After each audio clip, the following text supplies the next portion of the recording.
लतीफ़ी but जैसे किरदार सुल्तान शाह की अपने नौजवान बेटे समेत पुलिस मुकाबले में हलाकत के बाद सीनियर सहाफ़ी शौकत नूनारी की तहरीर। सखर में अंडरवर्ल्ड का डॉन। जब मैं सखर आकर सहाफ़त की दुनिया में दाखिल हुआ तो उस वक्त सुल्तान शाह अंडरवर्ल्ड का डॉन था। उस वक्त उसका सिक्का चलता था, लोग उससे खौफ खाते थे, वतः उसके नाम पर मिलते थे।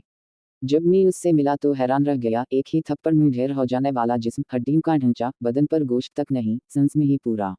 जहाँ से सुल्तान शाह का नाम उभरा वो वाक़या पुराना है। उस वक्त उसके रिश्तेदारों में से एक सैयद ज़ात औरत का रोहड़ी के मुमताज़ जागीरानी नामी नौजवान से इश्क हुआ और इन्होंने शादी कर ली। मुमताज़ स्टाइलिश और खूबसूरत नौजवान था। सुल्तान शाह ने उसे सरेआम कत्ल किया। वही दिन था जब उसका नाम मशहूर हुआ। बाद में उसकी कई दुश्मनियां बनी, जिनमें माजिद शाह के अलावा जतोई जागीरानी समेत बहुत से मुखालिफ शामिल थे, हत्ता कि महर जतोई जागीरानी तक। यहाँ तक कि उसके अपने शाह बरादरी के लोग भी उससे लड़ने की हिम्मत नहीं रखते थे। कराए का कातिल, टारगेट कलर या मुजरिम, कुछ भी कहो, मगर सुल्तान शाह एक दिलेर आदमी था।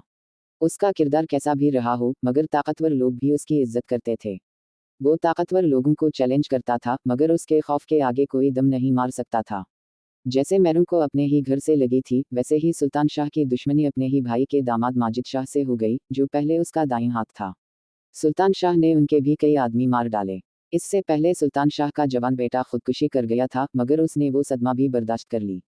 बाद में इंतज़ामिया ने उसका शिकारपुर फाटक के करीब वाला घर गिरा दिया। फिर वो कराची चला गया। कराची से उसने एक वीडियो बयान जारी किया, जिसमें पहली बार मैंने उसके चेहरे पर खौफ की झलक देखी। जुल्फ़िकार मिर्ज़ा के कहने पर उसने जराइम की दुनिया छोड़ दी और सियासत में कदम रखा, मगर तकरीर करना उसे आता नहीं था। उसने फलाही काम शुरू किए, फैक्ट्री मालिकान से सामान लेकर गरीबों में बांटने लगा। उसके फोटो हैंड पंप्स के साथ सहाफ़ियों को मिलते थे कि इसकी खबरें चलाओ। भत्ता ना देने पर उसने एक बिल्डर के दफ्तर पर लांचर मारा।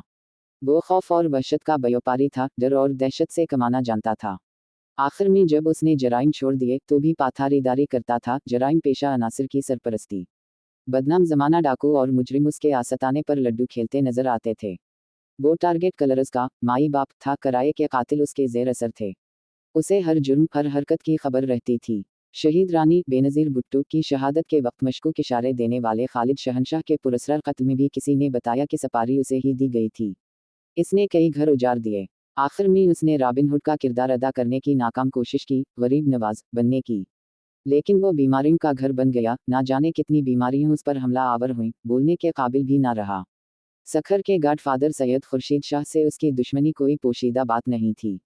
कहा जाता है कि सैयद खुर्शीद शाह की एक इंतखाबी रैली पर सुल्तान शाह ने अंडे और टमाटर बरसाने के लिए आदमी तैयार किए थे।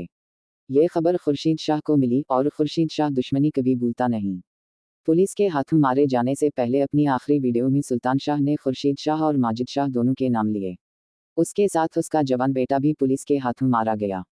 अगर सुल्तान शाह गोली से ना मरता तो वैसे भी मर जाता, उसके दिन पूरे हो चुके थे। वो दौईव के सहारे जीता रहा।